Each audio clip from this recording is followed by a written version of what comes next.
Chapter 6. If there's soul worms, there's pirates. Spirits are evil things. Violent and corrupt, they hide behind the veil.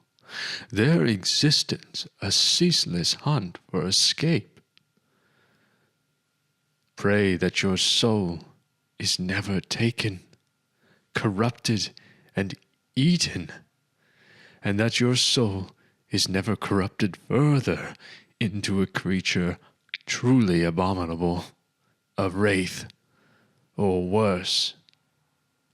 I, Delcat Yasani, Parthani Senate, year 8,223,112. They hung above the gray, lifeless planet. From a hold in the bottom of the Sophie, the crew readied a small flyer. Sule bent herself over the railing, trying her best to see what they were doing. The small sail of the flyer shone in the dim light of the star as it launched, and it continued to shine as it became smaller and smaller as it drew away towards the surface. The planet felt wrong. This whole system felt wrong. Sule watched the unfamiliar pale blue of the distant sun and felt a twist of unease. "Hello," said a voice to her left. Ben was standing next to her. He wasn't looking at her. He was gazing down at the planet below them. "It was alive once," he said after a moment. "People say it was green and beautiful. Nobody is sure what it is now." "It feels so wrong," said Sule. "You aren't the only one who feels it," said Ben. "There's a curse on this place, cast in the last great war by a weapon of unimaginable evil." "What kind of weapon makes an entire solar system feel off?" Ansel had never told her about what it was that had given the Shattered Reach its name. She vaguely remembered him mentioning this area of the Reach. It was close by, after all. She wished she had paid more attention, but she'd never expected to step foot on a starship, let alone leave Toldrum. "They call them wraiths," said Ben. "Living, self-evolving bombs. I've even heard that they can kill gods, or at least the weaker ones." Kill a god? Surely not. But as Sule watched, she felt the eerie stillness all around her and she shivered. If such a weapon did exist, it would feel like this. "Why isn't it, asked Sule, killing us?" "It's dormant. Has been for a long time," said Ben.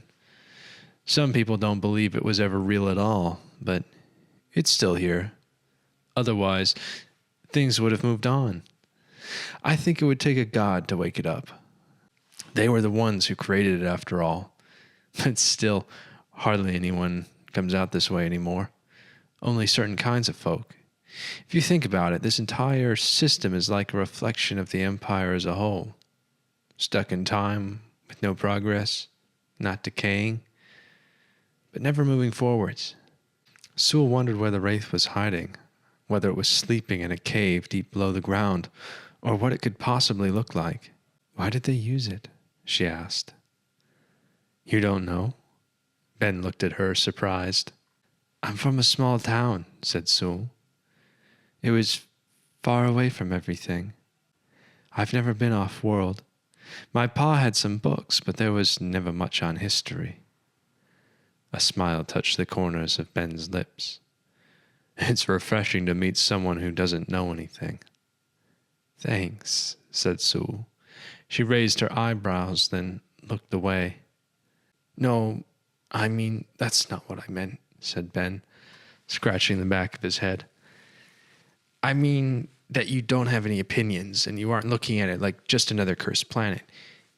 Every perspective you have is a new one. I'd give a lot to be able to see everything again for the first time." Sule shrugged. "So why did they use it? You didn't say." "This is the place where Loka lost the war," said Ben, gesturing around. "The arch-traitor, and presumably died. At least that's what everyone thought. He must have slipped away, but who knows? Why do you want to go down there then? I don't imagine there are any gnomes. That's a secret, said Ben. He gave her a guilty look. The captain has business down there. That's all you need to know. It definitely wasn't gnomes. She'd met enough smugglers among the visiting caravans. It was the same in the deep, she supposed. She began to imagine that the entire planet was just a skin, a membrane about to burst inside a swarm of writhing Thal'davir. What? Said Sule, turning to Ben with a start. I didn't say anything. You've got something. He pointed to his nose, and Sule brushed her hand above her lip and stared at the streak of red. Sorry, she said. That happens a lot. Huh, well, don't look at the planet for too long, said Ben. It'll hypnotize you, and I'll have to fish you back after you jump over the edge. Wait, really? Said Sule, but Ben was already walking away. Hey, she called. Want to see the engine room? Ben called back. He was waiting for her with a grin as he leaned on the entryway to the stairwell. The surface. Amongst the corpses they crawled, small lights bumbling about like luminescent insects. In the distance, the wrecks of what had once been grand starships, now blackened and charred. The abandoned dead littered the field. The bodies still looked alive, and the expected stink of rotting flesh was entirely absent. The faces were pale masks of terror, frozen in their final moments for all eternity. Hunched figures shrouded in tattered cloaks stepped delicately among the tangle, scooping the worming embers into glass jars. In the distance, the faint glow of sunlight failed to shift from its fixed point on the horizon. The star was just as frozen as the planet. The figures capped their jars, tying rope through loops and then slinging them across their backs, where a collection of similar vessels clinked. They covered their tangling collections with capes, giving them the appearance of hunchbacks with a terrible disfiguring disease. Then, like a wave, the worm lights across the field winked out, vanishing entirely as if they'd never been there to begin with. The hunchbacks looked to the sky as the approaching flyer curved overhead, leaving a thin white trail. Did he give us enough? Said June warily, weighing a small black sack in her palm. Feels light. If he wants the worms, said Reginald, he gave us enough. He turned the wheel, bringing the flyer around a derelict great ship. As they passed lower between a second wreck, they could see several smaller ships were tethered to it, floating above a jagged nest of cannons and nightmarish spikes. A spotlight flashed up at them, and then another. Down there, said June, pointing at a clearing between the ruins. I'll say it again, this whole thing smells rotten. Coming out this far was a bad idea. You can't trust plaguers. They don't call them cursed worlds because they're sunshine and roses, June, said Reginald. There's a risk, but this'll be the last job. We pay off the debt to the Sophie, and I swear you can finally retire. The flyer touched down and they stepped off. A line of silhouettes behind the spotlights lay in wait. You know damn well I'd never, said Joan. This is about you and your little quest. Nobody said you had to come along, said Reginald. One of the figures stepped forwards, throwing back his hood to reveal a hideously gnarled face. His eyes were those of a lizard, with slits of black, his skin like tree bark. You see him? Asked Reginald. The outer barked a laugh that sounded like the sucking of feet in the mud of a marsh. I am not Sim. I am his representative. You are Reginald. I am Horthan. That's a lovely name, said Reginald, looking to Joan, who nodded. Strong, she said. I have what Siam wanted, he said, and Jun held out the bag. Do you have what I came for? Horthan reached out eagerly, but Jun pulled the bag out of his reach. Merchandise first, said Reginald. Horthan hissed and raised his hand and clicked a series of commands. Several of the hunchbacks appeared from the ship, leaving bundles at their feet. Keep them covered, said Horthan. They scare easily. Reginald peered underneath, then dropped the flap. We're good, he said, nodding to Jun. She held out the bag. Horthan snatched it and looked inside with a frantic greed. Reginald grabbed the sacks and they began to walk to the ship. See, said Reginald, that wasn't so bad. Reginald! Roared Horthan. Jun gave Reginald a sideways look. Horthan's eyes burned with rage. The other plaguers had their guns raised. Horthan reached inside the bag and pulled out a finger covered in orange powder. This is less than half, he hissed, a reptile's tongue flitting between pointed teeth. What kind of fool do you think I am? Reginald closed his eyes and bowed his head.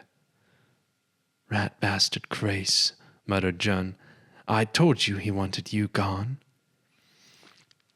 There must be a misunderstanding, said Reginald darkly. Word's out that the houses are stepping up patrols. Something about plaguers and pirates round these parts getting tired of the spoils of a dead star and attacking merchants. I'm sure Crace must have accounted for that in payment. Horthan hissed. You lie. We agreed in advance. Give me the full amount, or join them. He pointed a bony finger to the field of the dead. Well, said Reginald. He looked between them and the flyer. I see only one small problem. We don't have any more. Horthan hissed and reached for his gun. There was a crack, and a yellow bolt blasted into Horthan's chest, which momentarily glowed a hideous orange-green. He fell with a rasping gasp, twitched once, and lay still. The other plaguers looked down at the body. Jun sighed. The Sophie. This is the core, said Ben. She my new assistant? Came Felix's voice. Sule looked up and saw him sitting in a chair high above the walkway. He took a swig from his flask. He was engrossed in a device of some kind, rolling it between his hands. Then he tossed it over the railing where it clattered into a pile of junk. I thought the best engineer in the deep didn't need any help, said Ben.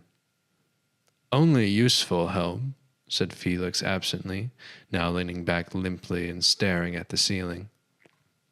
Ignore him, muttered Ben. There was a sphere rising from the chamber floor. Embedded in its side was a glowing portal pulsing with an amber light. The way it shimmered and thrummed, Sule could feel it in her bones. It felt alive, like the beating heart of an animal. Dozens of snaking pipes connected the core, merging with the Durawood. Every square meter of the engine room was crammed to the brim with pipes and crates, flasks and half-disassembled machines. Sule wiped the back of her sleeve across her face. The heat was so stifling, she wondered how Felix could survive without being cold-blooded. But she wasn't about to assume that he wasn't. The pipes carry molten sap throughout the ship, said Ben. Then he looked at her quizzically. You know what sap is, right? The amber-colored gunk they mine from... Of course I know what sap is, Sule snapped. It's the stuff that powers sails. She bit her tongue and looked away. That was all she knew. Please don't ask another question. Please don't ask another question.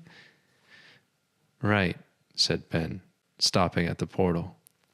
The heat was unbearable this close. Sule could see it wavering in the air above the core's surface. She stayed outside the guardrails while Ben walked around it. When the sap burns, it generates the gravity field that pushes on the repulsion sails, said Ben. By burning more at once, we generate a stronger field, which accelerates the ship. On planets, we don't need it, at least on the bigger ones. But if we want to move more quickly, we can burn it in Atmo too. He finished walking around the core and put either hand on the guardrail, looking down at her. It's called running heavy, when we burn faster than standard gravity. It makes you weigh a ton, literally. Only Chorus can stand it for more than an hour or so. The Sophie's rigged for it. Usually only Navy cutters are. She's an old cargo runner from back during the war, delivering supplies to the front lines. You know what gravity is, right? Sule narrowed her eyes at him. Sorry, you never know with fringe planets, said Ben, shrugging apologetically. Majority of the time, people don't have a clue what's beyond their sky, let alone what's below their feet. What are the pipes for? Sule asked, choosing to ignore him. All kinds of things, said Ben, patting one as it let out a belch of steam. They carry hot water and molten sap throughout the ship. Vapor hydraulics for the gears, called Felix from above. The sap vanes balance the ship well. Vanes are what we call pipes, said Ben. Wells are gravity. The clang of a bell rang out from somewhere behind them. Yeah, called Ben. There's something happening, came Miro's disembodied voice through a grate connected to a tube that snaked away into the ceiling. Just you come topside. They were shoulder to shoulder on the deck, peering out into the deep. You said it was a glimmer? Said Ben. Sky looks clear to me, said Chorsk. Wait, said Sule. She leaned forwards over the railing, squinting. There!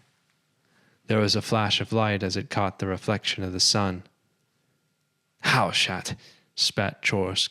He scrambled back into the pilot's seat and began flipping switches. What is it? Said Miro.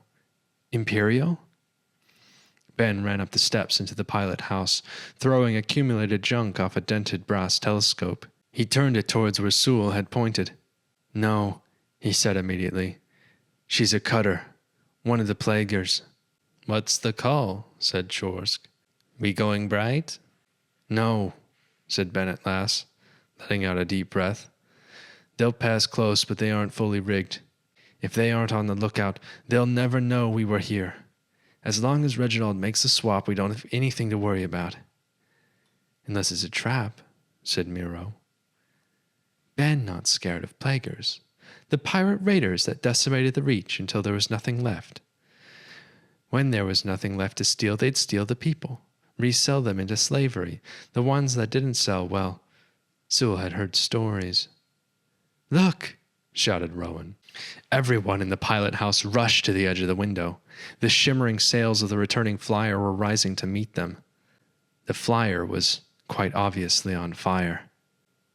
He's back early, said Ben quietly. Then Sule saw the flashes of light behind them. Is that cannon fire? Asked Rowan, peering around Ben.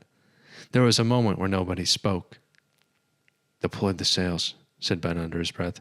Do it now. Way ahead of you, said Chorsk, one of his hands moving above the control console. Small circular bulbs and bobs that blared with amber light as he flipped a series of levers, then ran his hands over the switches like a pianist. Clicks and snaps filled Sule's ears.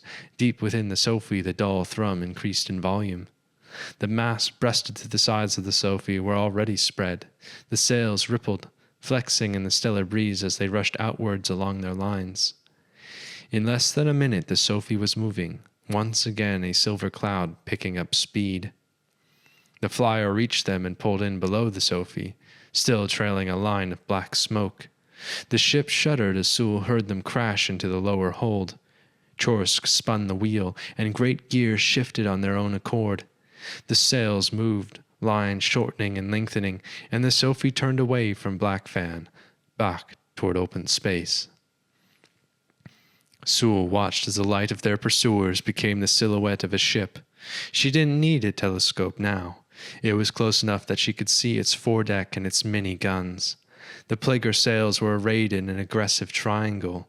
A 12-pronged skull was emblazoned across their surface in a dark red. Beyond the larger ship, Sule could see the smaller vessels from the planet quickly closing the distance. Reginald burst onto the deck, with Jun closely in tow, her nostrils flaring.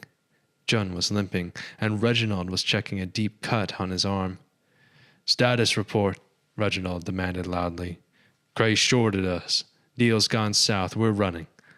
Reginald cursed in a language Sule didn't understand and continued to do so. "We're full rig," said Ben. "Orders, Captain." "Can we outrun them?" asked Jun. "No," said Reginald, peering through his own collapsible eyeglass. "The big one's too quick.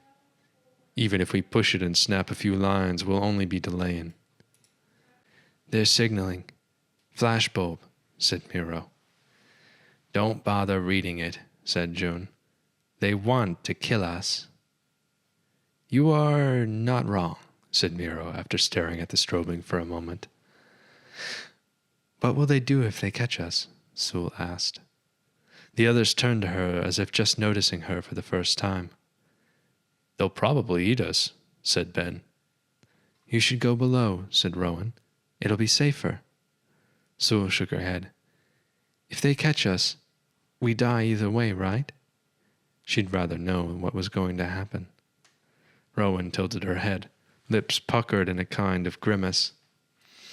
Reginald was still peering through his eyeglass. He paused for a moment, lowering it to his chest. "Fairy dust," said Reginald after a moment's pause. John and Ben raised their eyebrows at the same time. "Really?" asked Miro. Reginald nodded. "Finally!" Miro exclaimed as he rushed from the wheelhouse.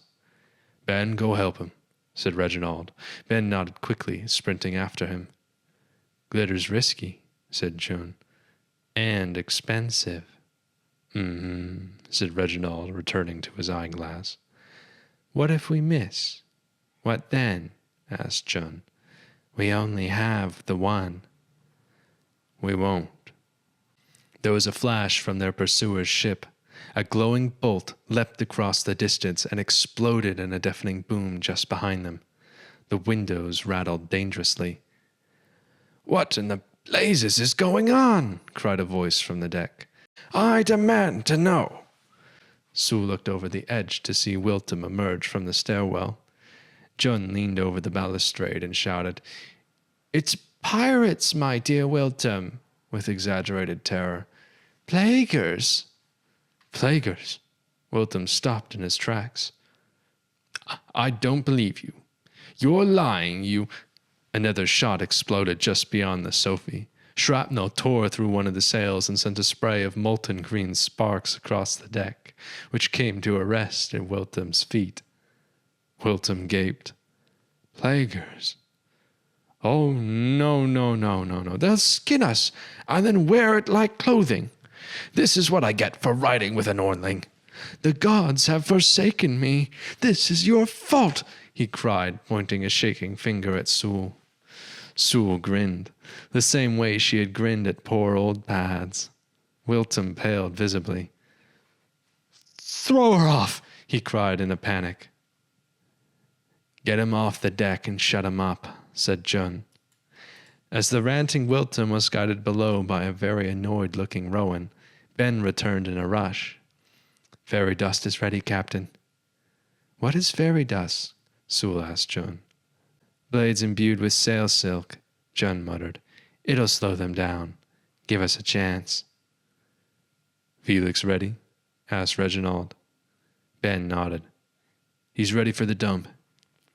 Sule could see Miro strapping himself down, a large barrel roped to a mast and resting on the deck beside him. Jun gently took hold of Sule's hands and relocated them to a handrail. "Best not let go," she said as more green explosions detonated around them. "You do this a lot." "You sure ask a lot of questions for a farm girl," said Jun. "You just seem pretty confident is all." "They're coming in with a harpoon," said Chorsk. "They want us alive. Well, at least in the beginning." Sule gulped and gripped the handrail until her hands hurt. The pursuing ship was so big now that it loomed behind her, filling her entire view. It bristled with cannons and pointy protrusions, hundreds of sails shimmering as tiny adjustments were made to their positions. She could even make out small figures running about the deck. "We're almost in their stream," said June rigidly, unmoving next to Reginald, both their hands gripping support rails. The sails began to flutter about, as if suddenly confused which direction they were supposed to pull the ship. "What's happening?" asked Sule with increasing urgency. "Strange things happen when ship wells collide," said Ben. "Closer," said Reginald. Everyone on the Sophie were anxiously securing themselves to the nearest surface. The cutter drew closer still. Chorsk positioned his 2 legs on the levers and all his hands on the double wheel. "Closer." The Sophie began to shudder against an invisible force as the cutter drew so near that Sule could see the awful faces of the figures lining up. They were holding rifles and blades and were aiming a very large and very intimidating hook gun. There was a thrumming of the ship's drive, but it was orders of magnitude louder than it should be. Sule couldn't cover her ears for fear of losing hold on the handrail. For whatever came next, she doubted it would have made any difference at all. She felt this sound in her bones. "Almost. Wait for it." "No!" Reginald yelled as it felt like the Sophie was vibrating so hard that it was about to come apart at the seams. Chorsk rammed a lever down and a horn blared across the ship, sharp and bright. Sule's teeth were clacking together, and then suddenly, all at once, it stopped. The sails drew slack, and the thrumming ceased. The harpoon bolt rushed past, tearing a sail and ripping off a mast, but it found no purchase. The Sophie was quiet. The ship had gone to sleep. Then Sule turned in horror to see the Plague's ship jump forwards at incredible speed. With only the forward momentum carrying the Sophie along, they were being pulled towards the Plague's gravity like a moth to a lamp. The bow fell up and back so that the deck was perpendicular to the Plague ship. Sule felt her sense of down flip, and she struggled to hold on as her feet fell towards the ceiling. She dangled in the air, and the Plague's ship was not above them, but below. For a moment they were completely upside down, and staring down at the upturned faces of the Plaguers. Miro was prone on the deck, tied down with ropes. He let out a yell, swinging an axe in a long arc, cutting the line holding the barrel, which dropped as if it weighed as much as a mountain. It fell to the deck of the Plaguer's ship and exploded with a metallic flash. "Fairies deployed, Captain," said Ben with a grin. At the same time, the mirrored metallic shards flung outwards, blanketing the Plaguer's ship in an angry cloud, shredding lines, sails, and causing the crew to fall to the deck to avoid getting shredded themselves. The mirrors bounced about like angry wasps, fluttering away, only to come right back around as if attracted to the sails. Out and in, the convulsing swarm blanketed the Plaguers until only shredded lines remained, expanding into the deep like the undone strings of a toy.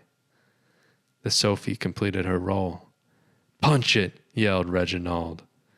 Chor slammed the lever back into its upright position, and the Sophie roared to life.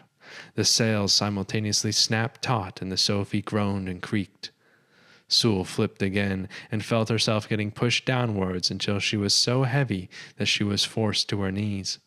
Jun was sitting on the floor already. She let out a groan. Reginald was still standing, but the immense weight was evident in his face. Skin sagged on their bones like they had gained 40 years of age in the span of 10 seconds. The Plaguer's ship rapidly shrank. But even as Sule thought they were in the clear, the glow of cannon shot rocketed towards them, clipping one of Sophie's fins and instantly transforming it into molten slag. "That's going to be expensive," yelled Jun as the ship rattled. There was more cannon fire. Another sail was shredded. The small ones are closing fast, said Chorsk. We've lost too much silk. Take us into the arterium, said Reginald. He struggled to the helm and pointed at the colossal snaking mass of everclouds, where the aether was an angry mix of mudded colors. It looked vaguely like a worm or a horizontal tornado as it twisted away into space. Lightning flickered from deep within. But the Bloomstorm, Captain, said Chorsk. The cause stream could tear us apart. Do it, said Reginald, or we don't make it out. Reginald took one last look at the slag stump of the broken mast. Then he finally succumbed to the weight of the drive, sliding down the wall to sit on the floor, a single hand resting on his brow. Sule had, of course, been told of the arterium before. Its twisting paths connected the Empire together like the deep circulatory system. Ships used them to travel the vast distances between stars. Ansel had said he didn't know how or why they did, but the deep moved faster on the inside of the tunnels. Bloomstorm was a new word, and dangerous by the looks of the thing expanding into view before them. The cause stream bubbled and frothed in the dark hues of brown and red. The plaguer ships followed. Sule had seen flashes of their sails when the lightning flashed and the occasional heart-wrenching bolt of cannon fire, but it always flew wide. The cause stream had become darker. The natural illumination that permeated the deep failed to pierce the celestial gas. The aether felt heavy on her ears. The booming sounds became muted, like the clouds were absorbing the sound. Chorsk kept the Sophie moving constantly along the cloud wall, where the wind ripped at the gas, creating swirling eddies for the Sophie to disappear inside. The plaguer captains had their own troubles to worry about as they directed most of their cannon fire into the speeding rocks and debris that threatened to tear them apart. The wind itself was also picking up speed, and the sound of cannon fire was drowned out by the howling wind and deafening thunder. The ship swayed and the wind screamed. Sule was in awe at what she was seeing. The walls of the cause stream churned and expanded, forming into columns taller than planets, their tops billowing into shapes of mushrooms, then bursting into clouds of vibrant, queasy gas. Their pursuers appeared in flashes behind them. Cannon fire continued to streak past, but each time it was further away. Chorsk dialed down the speed, and Sule breathed a sigh of relief as she found that she was light enough to stand again. But it was evident that the storm was becoming more violent. A series of lines snapped in the torrent of wind, and the sail it was attached to waved violently about. "Get the mainsails down!" yelled Reginald. The winches rolled and the gears clicked. The sails began to fold and collapse, stowing themselves away. Several sails refused to budge. "Mechanisms are fused, Captain," said Chorsk. "Come on," yelled Ben. "We'll pull the line manually." Ben opened the cabin door, and the wind screamed. Sule followed the others out, but Ben put a hand on her chest. "What are you doing?" he said. "Helping," said Sule. Ben hesitated, his eyes lingering on hers. "Fine," he said, his voice tight. "Clip in." The fibers of the line were smooth, too smooth for her to get a purchase. It was no ordinary twine. The rope just slipped through her fingers like they were coated in butter. "You'll need these to do any good," yelled Miro, stuffing a pair of gloves into her hand.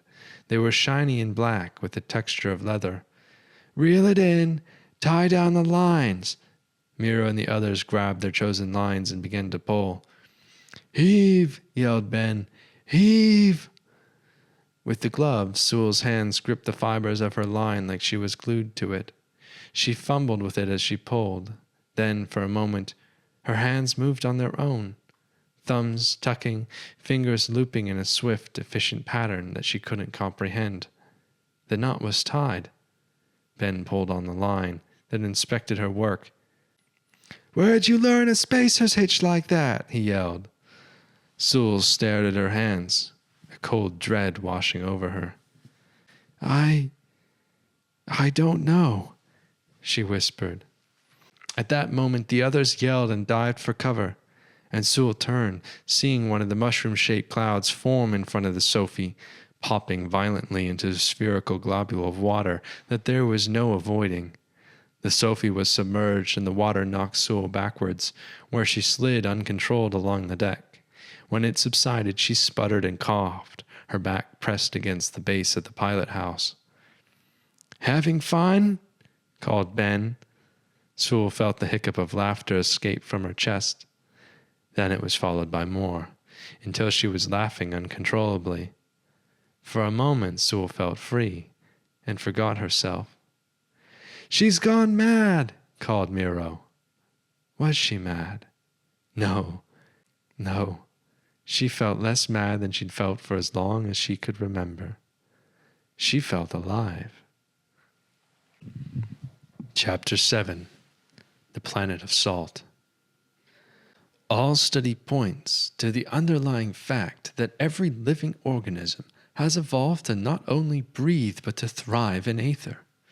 While we don't understand the nature of aether and are not permitted to delve deeper by the wisdom of the Dalcadia, we can make certain assumptions as to the point of origin for life. Atris Yatari, High Professor of Galdab College, moments before his unscheduled execution. Year 991,313. The pilot house was lit with a single oil lamp, which swung slowly with the silent motion of the ship. Only the stellar wind was pushing them forwards now. They were lost, and had been traveling for over a week. The fuel had run dry, and without the gravity from the sap, they were only drifting.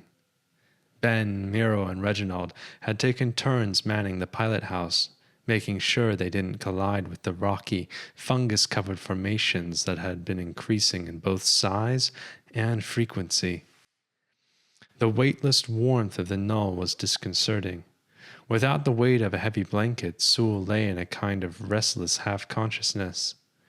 She clambered out of the hammock, floating as she pulled herself along with her arms, finding her way along the railings, guiding herself to the deck where she pushed off and glided towards the pilot house. Ben's unrelenting insistence that she learn had slowly been paying off. Still, she collided noisily with the door instead of slipping silently inside like she had intended. Sule cursed quietly, her limbs in a jumble. Reginald looked towards her, dark bags beneath his eyes. She slipped into the chair next to him, buckling herself in. It looked now as though they were flying through a great ravine. "Do you know where we are yet?" Sule asked. "No, and you better stop asking or I'll tape that pretty mouth of yours shut," grumbled Reginald. Unfathomably large mountains of rock rose up on either side of the Sophie.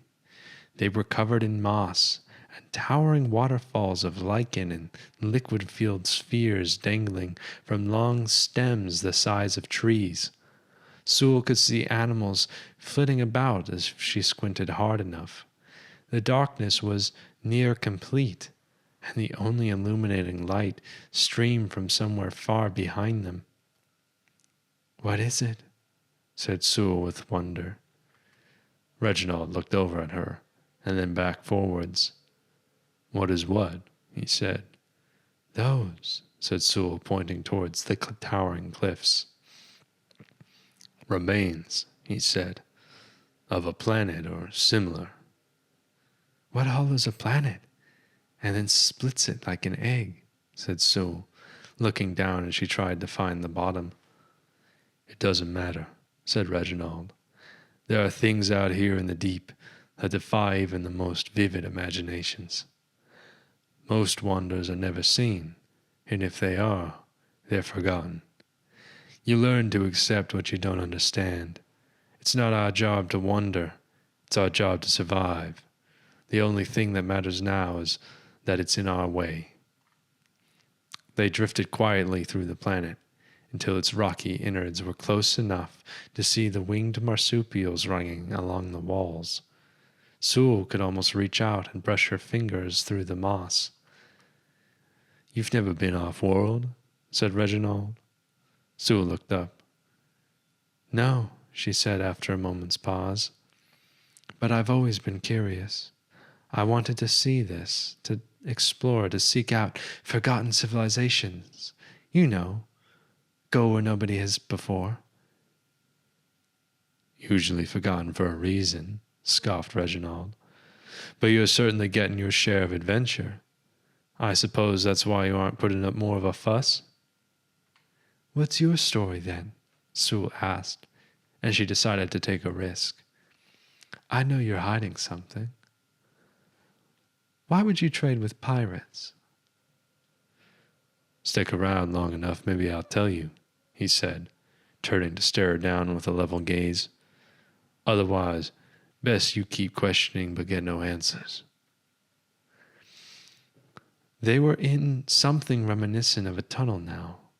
The rock walls had closed in from the top and the bottom, and long thin vines of indigo and scarlet brushed against the sails in the hull with a low whooshing sound. They rippled like the tentacles of sea anemones in the pond caves of Toldrum. As they dragged along the hull, the scent of raspberries became so intense that they made Sule's eyes water. She could practically taste them on her tongue. She felt a rising panic as the space narrowed further, but when she turned to Reginald, he remained staring straight ahead, unflinching with his hands on the wheel. Then she noticed the light, white and blinding at the far end, growing quickly in the distance.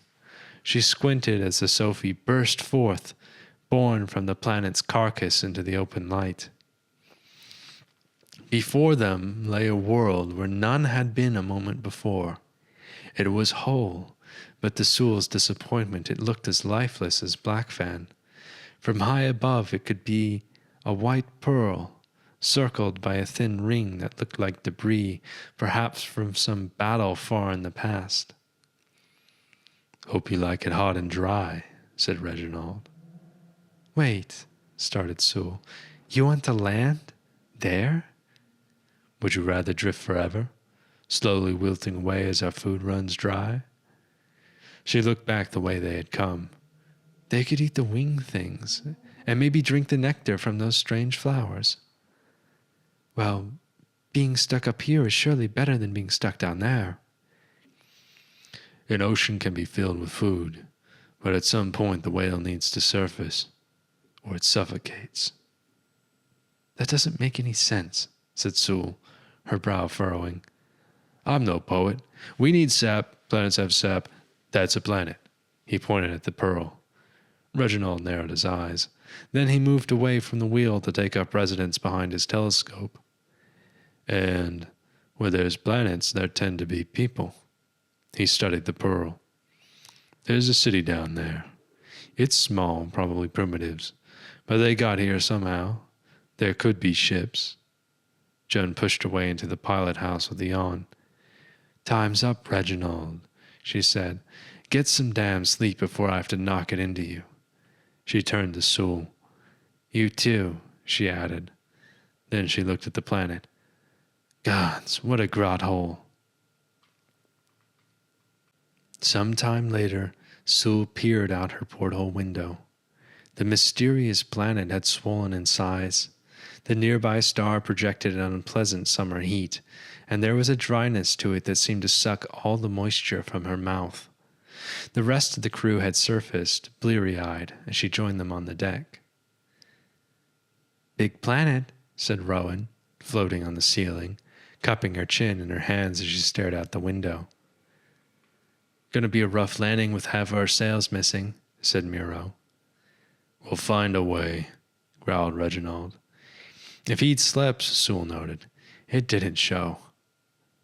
"How inspiring of you," muttered Jun, making herself comfortable as she strapped herself into a chair.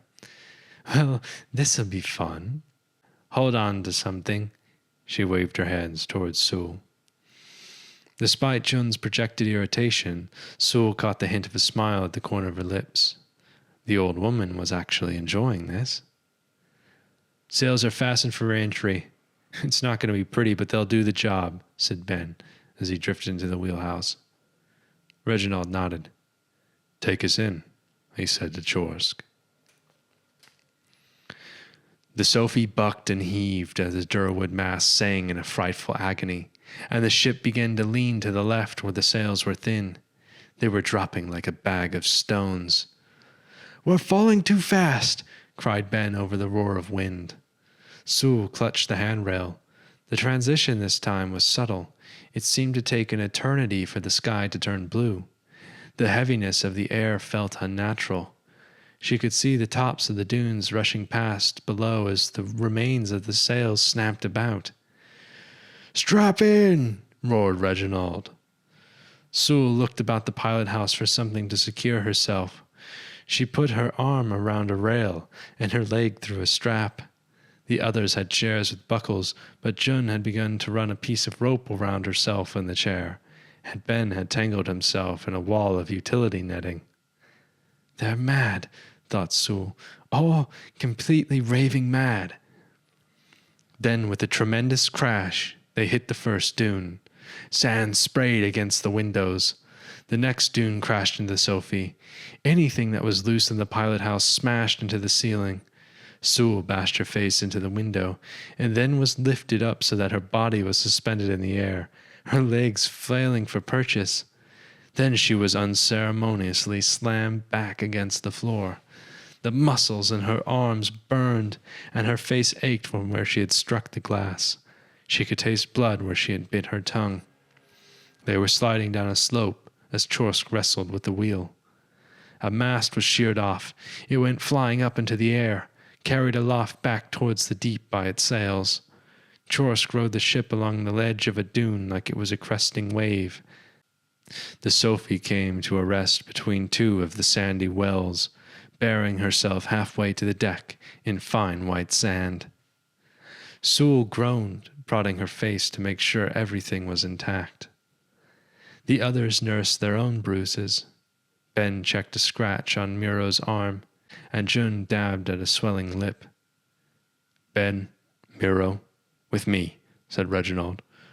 "Rowan, go check on our other passenger." They rushed out of the wheelhouse, and Sule followed. The morning had just begun, and on the surface the chill of night was still present in the air. As the others assessed the damage, Sule walked to the front of the Sophie and onto the dune. "Don't go far," said Jun. "We don't know what's out there, or what lives here." "I'll stick around," said Sule. She knelt and cupped the white sand in her palm, watching the powder run through her fingers, the little crystals sparkling in the light. On a hunch, she licked it, pulling away in surprise. "It's salt," she called back. Perhaps then, at one point, this had been a sea, lost long ago to the merciless star. Jun knelt beside her, taking her own experimental taste, immediately spitting it out. "Don't let it get in your shoes," said Jun. "Salt will scratch like broken glass." "Of course it's salt," said Rowan, eyeing the desert with hostility as she watched from the deck. "It's probably venomous, too." Sule spat some blood from her aching tongue, and it looked like rubies against the white. She paused then. She remembered the white filled field with the corpses from her dreams. She hesitated a moment longer. No, it couldn't be the same. Sule made her way up the side of the dune. It was hard work as the salt continued to shift beneath her feet. When she reached the summit, she took a moment to survey their surroundings. It was desert in all directions, rolling dunes as far as the eye could see. They were a blinding white in the harsh sunlight. In one direction, it looked like it flattened out, and there was a shimmer that could have been mountains. Sule shaded her eyes with her free hand and squinted. She could just make out what could be the edge of a city, what might be buildings waving through the haze. They must belong to the light of the settlement that Reginald had been aiming for from orbit. Bullseye. she whispered.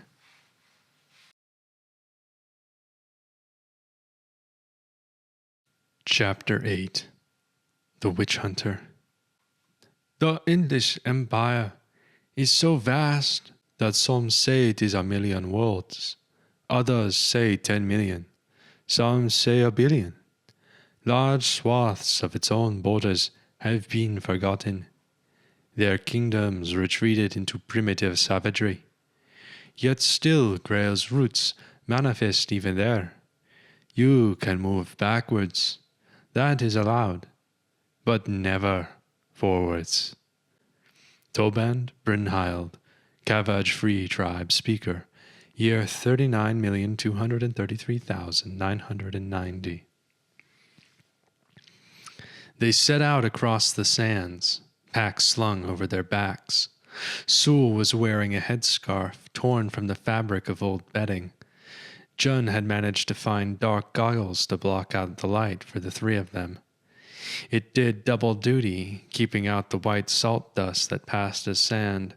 The smallest breeze would whip it up into clouds of burning, scratching pain. Sule could feel the crunch of the grains between her teeth, leaving her mouth feeling like a canned sardine. Water sloshed in leather pouches. The malevolent sun was still high in the sky, and it beat down relentlessly. Sule had negotiated to accompany them this time. It was easier to get them to agree than she would have thought. Ben and the others were better left behind to repair the ship. Perhaps, she had reasoned, she was a primitive, so maybe she'd do a better job at negotiating with other primitives. The city was further away than it looked, and by the time they reached its outskirts, the sun had crossed the sky. The city was camouflaged within the desert, as the buildings themselves were shaped the same as the dunes. They rolled in waves, more like a sea than a city. Made from stone or packed sand, it was difficult to tell. Beneath their sloping roofs were circular windows and peculiar slanted walls. The streets were wide and mostly abandoned. The few townspeople they did see gave them strange looks, muttering to each other as they passed before they dropped their things and hurried inside their huts. They looked human, as far as Sule could tell. "I don't like the look of this place," said Jun. "You don't like the look of any place," said Reginald. A woman was peering out at them from a shop window. When she saw them looking, she slammed the shutters. "Where's the temple?" asked Jun. "I can feel it." Reginald pointed into the distance, and Sule was surprised to see that one of the dune houses was a deep black, carved from the same stone as the ones on Toldrum. But here, of all places, it looked wrong, out of place like an ugly black mole on pale white skin. "There's always a temple," muttered Jun, sticking a finger in her ear like she was trying to clean it out. "Thought I was feeling clogged up." They found themselves standing at the fork of a road, the air thick with an unsettling stillness. "We'll try in there," said Reginald. He nodded towards a tavern at the center of the diverging street. The double doors creaked as they entered, and the faces of the tavern's dozen or so occupants all turned towards them at once. Sule moved slowly behind Reginald. The bartender spoke, and at first Sule thought it was gibberish, but then there was an odd sensation, like a hand was pulling on her ears from the inside of her head. Warmth dripped down her nose. Sule wiped the red blood on the inside of her trousers, hoping nobody had noticed. The bartender repeated what he'd said. "You folks witches," his voice seemed to ramp up. Sule shook her head as her ears popped, half in an attempt to get rid of the sensation pressing on her skull, and half in disbelief. She thought for sure that she could hear chuckling from somewhere beside her, but when she looked, there was nothing there. "What is that?" Reginald muttered to June. Some kind of devolved common? Then he must have noticed the look on Sule's face. Well now, if you have any idea what they're saying, girl, you best be telling. A man in a worn long coat stepped forwards. State your intention, strangers, he said in what might have been perfect common. Sule could see the likely bulge of a gun beneath his cloak. He's asking if we're witches, said Sule. The man snapped his gaze to hers. Witches? Reginald gave a sidelong look to the man in the coat. Do I strike you as a witch, my horse-faced friend? The man stared blankly at Reginald with uncomprehending eyes. Sule spoke, and then halted. Her own words sounded strange to her ears. Her tongue moved on its own accord, like a memory she was on the verge of forgetting. But if she thought too hard about it, the ability to perform the marvel escaped her. You're not witches, she stumbled out haltingly. There was something very, very wrong with her. She flopped her tongue around in her mouth. It didn't even feel like it was hers. She supposed it wasn't, technically. Did the poor person she'd stolen the body from know the language? Did she eat their brain, too? Then what are ye? Said the man, more slowly this time, his hands pulling away from his belt, looking at her strangely. We're... Sule thought for a moment about what to say next. These people seemed too backwards to know about the deep beyond their blue skies. She decided to leave out any bits involving flying silver ships. We're far from our home in the south. We travel to escape hard times. From the south, eh? Said the man at the counter. I've never heard your friend's tongue before. How is it that you know ours? They're backwards, said Sule. They've never traveled. They can barely talk in our own language, let alone yours. She looked back towards June and Reginald and raised her eyebrow. They both looked to the man and nodded seriously. The unfamiliar words were coming more easily now, bubbling out like she'd spoken it her entire life. She hoped that she didn't look as confused as she felt. Really, said the man in the blue coat, grinning at Reginald. Girl, said Reginald, giving her a questioning look, what did you say? I told him we're from far away, said Sule. Reginald raised his eyebrows, hopefully accepting the fact that she just happened to know a language in the middle of a salt desert on a planet in who knew where. Well now, said the man in the blue coat, forgive my manners. Come, have a drink. I thought you were foreigners in league with evil, but I can see you speak the mother tongue. My name is Lark. Tell me about these hard times. Do the witches plague your lands as well? He gestured towards the bar. Sule had evidently managed to pass some kind of test. She went to the counter and took a seat, and June and Reginald followed her. We've been lost, said Sule innocently. What did he mean by witches? In the desert, we've barely any supplies left. There was... Witches, said Lark. Or bandits. Sule paused with her mouth ajar. Bandits, she finished. It seemed like the safer option. A shame. The lands around Cag are falling to ruin with the witches and the gangs. There aren't enough law-keepers left to maintain the peace. 4 spherical orbs were rolled onto the counter, and Sule and the others eyed them warily. On me, said Lark, taking one of the spheres and shaking it in his hand, and then he sucked from the top. Sule picked up her piece and did the same. She grimaced as something resembling spicy alcohol fizzled down her throat. Instead of a heat in her belly, it made her feel a momentary shock of cold. Mention that we're looking for parts, silk, and for sap, said Jun. I don't think they know what that is, said Sule. What was that? Said Lark. We're looking for fabric that flies without wind. Do you know anyone that has it? Lark looked at them with a newfound suspicion glinting in his eye. Aye, the witches fly without wind. Why would you seek out a witch? Do you have dealings with the witches?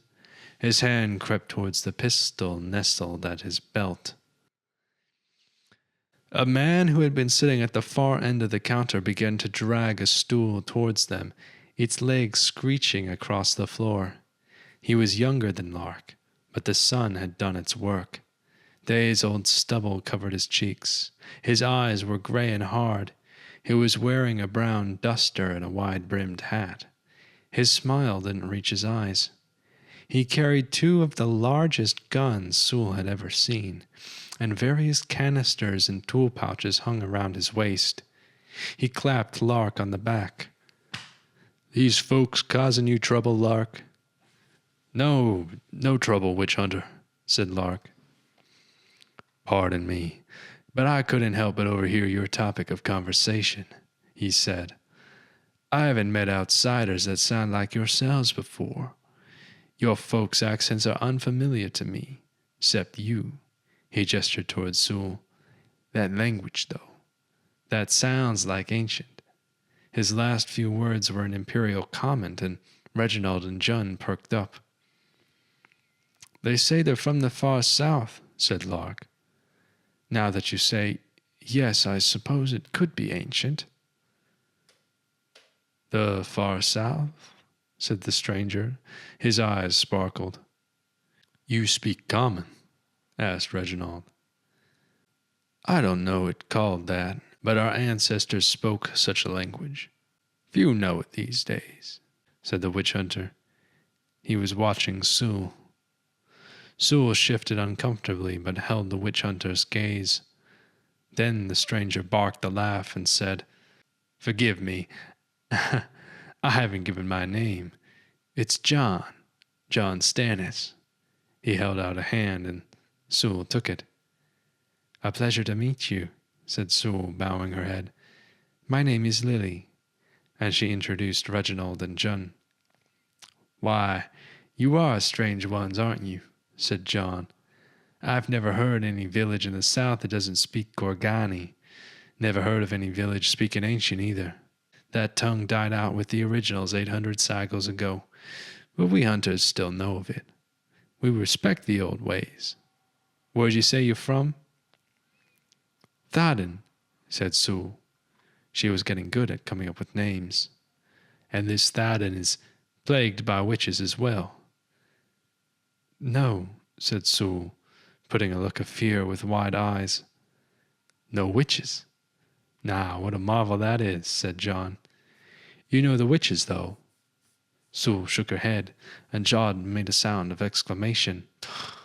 Why, I'll have to inform your... He looked towards June and Reginald. Band of very fortunate travelers.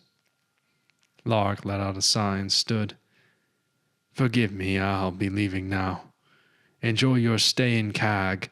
Abide by our laws, and you'll have no issues with me. And may your evening be free of evil. He touched the side of his temple as he stepped away and disappeared through swinging double doors. The witch-hunter leaned forwards, slowly removing his hat and setting it atop the counter. When he spoke, it was in a rough approximation of imperial common. It began 15 cycles ago, when we saw the silver star fall from the heavens, shining like a fireball in the setting sun. The townspeople thought it was an angel at first and sought it out, a week's journey from here in the Dunelands to the east. John leaned closer, slowly looking between each of them. It was I and several of the curious that sought it out, continued John. We were young then and foolhardy. It was larger than the largest sand wagon. Such strength it must have had to endure such a fall. The craftsmanship was exquisite, and it must have taken decades to build. Or perhaps It was built in no time at all. You can never be sure when dark magic is involved. But not all was well. The very desert had been corrupted. It stank in the air. It made you cold, and foul thoughts spread through your head like a sickness.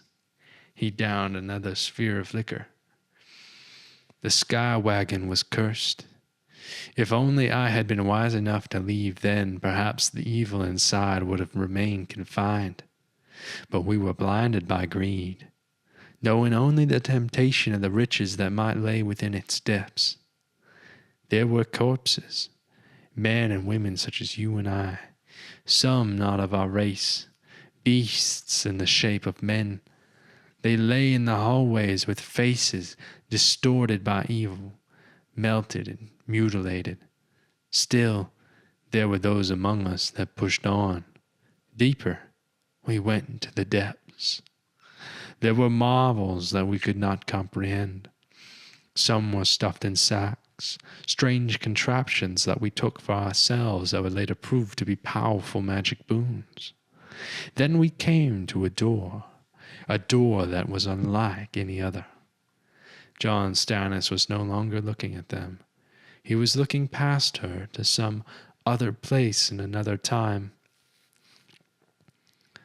My memory fails me then. In that place there was only death. It got windly first. The witch was so silent and quick there was no warning. No, it was Hessel who managed to scream. But for him too, it was too late. A true abomination that cannot sit in the mind. It only leaves a feeling. I have tried to strike it from my memory, but it burned into my mind like a scar. The disgust, the horror, the way it moves.